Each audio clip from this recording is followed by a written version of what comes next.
Today guys, I have a delicious recipe for you and an idea that hopefully you will like for summer. We're going to be making some Vichyssoise. If you don't know what that is, this is a very classic and easy and delicious cold French soup that's perfect for summer, easy to make, and it's also a great idea if you want to make a batch of this, save a little bit that you can take to work a little later on. If you need it for a little bit later on in the week, you don't have to reheat it. You can just take it with you and go. So before we get going, be sure to subscribe down below if you haven't done already, like the video, and share it with others if you do like this recipe. Let's get started. We're going to need at least 1 onion. We're going to need a little bit of butter, some potatoes, some leeks, a little bit of heavy cream, and a little bit of whole milk.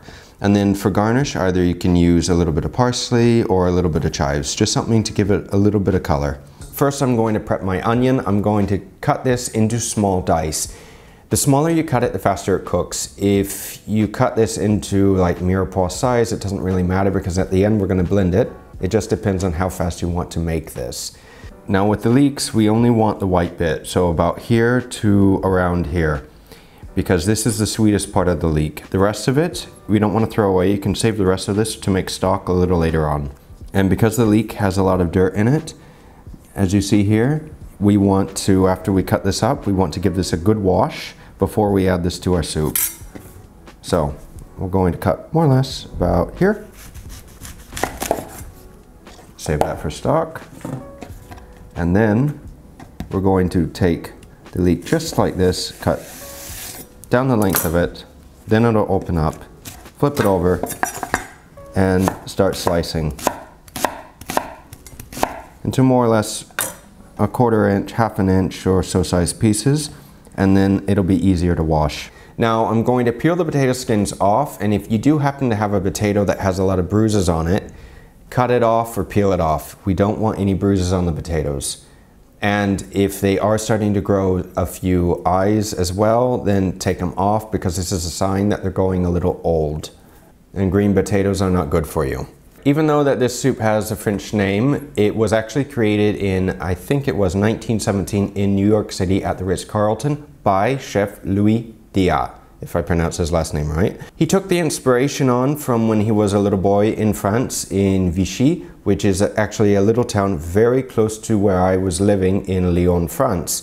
So he adjusted the recipe and he made it at the Ritz-Carlton, and this is what we have today, cold potato and leek soup. Now, once you have all the vegetables prepped, all the mise en place, we have our onions, potatoes, and leeks. Set that aside. We're going to weigh out or measure out the amount of milk and heavy cream as well before we start. And we're also going to be using some chicken stock.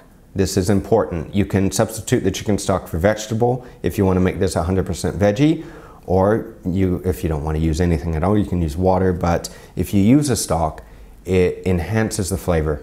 Yes, because all those ingredients that went into making the stock infuse a lot of flavor and nutrients into it than we use for cooking. So it's important to have a stock.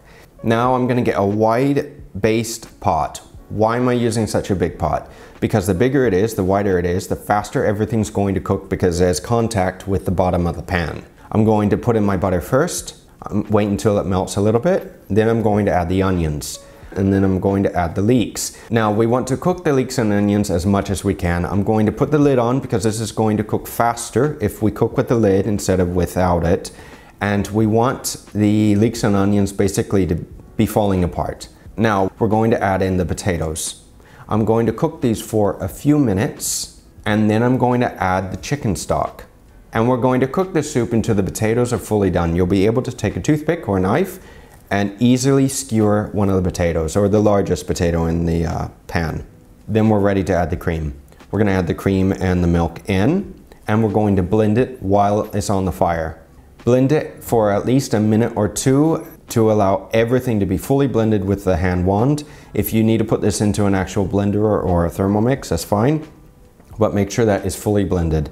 We wanna bring this back up to temp, just a little bit of a simmer, because at this point now, if you start to boil it with the cream in it and then with the potatoes in it, the starch from the potatoes will start to stick to the bottom of the pan, and then you can easily burn it. So this is why we add the cream at the end, because then we don't burn anything and then everything's perfect. Now at the end, taste it if it needs salt and pepper or more salt and pepper, because I added a little bit in the beginning to allow the onions to sweat. Add more, taste it, and once it's at your liking, take it off the heat and then let it chill. Now to plate this, we can either just plate it in a bowl if you just want to make this for friends and family, or if you want to do something a little nicer, then you can copy what I'm going to be doing. I'm going to be making some little croutons, and if you like a tutorial on making the little croutons, it's super easy.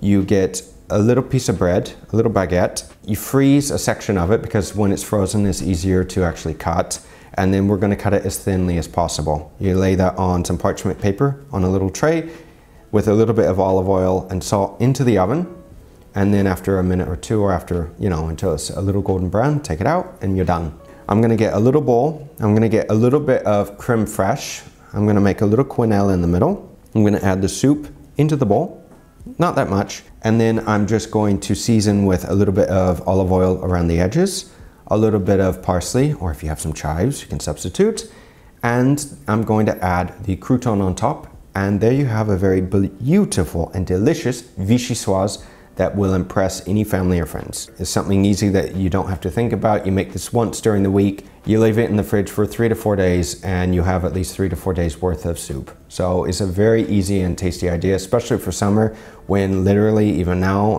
today is 30 degrees in Barcelona, and it's a little warm. In any case, guys, if you did like the video, then be sure to like and subscribe if you do like the rest of my content, and share as well. And if you do want another delicious recipe on, well, any other recipes that I have on my channel, then you should click on this video here, and I'm sure you will enjoy it. Until next time, take care.